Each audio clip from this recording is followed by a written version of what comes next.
La chirurgie, et principalement soigner les patients, c'est s'engager vis-à-vis d'eux. Et pour cela, c'est prendre une responsabilité. Mais notre responsabilité, c'est aussi de protéger les patients et de leur éviter à eux de prendre des risques.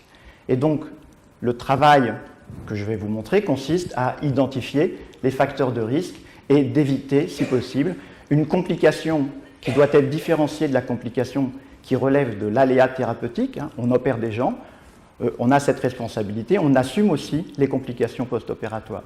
Mais il y a aussi des complications prévisibles, qui résultent des facteurs de risque, et celles-ci, on peut les éviter.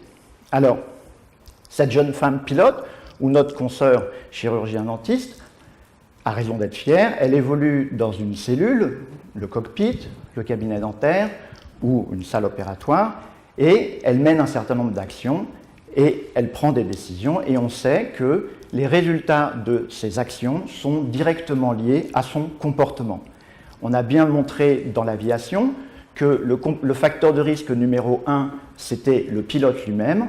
On a montré aussi dans cette étude en Floride, à Tampa, que le chirurgien, lui aussi, était le facteur de risque numéro 1 dans les complications. Alors, si on parle de chirurgie, on peut penser bien évidemment que ça se résume à un site opératoire. Il n'en est rien, car ce site opératoire n'est jamais en fait qu'une partie d'un patient. Et donc, il s'agit d'abord du patient. Il est clair que si le site opératoire est traité parfaitement chez un patient qui n'a aucun problème particulier, on peut estimer que les cibles se superposent et que la simple bonne réalisation chirurgicale aboutit à un succès du traitement.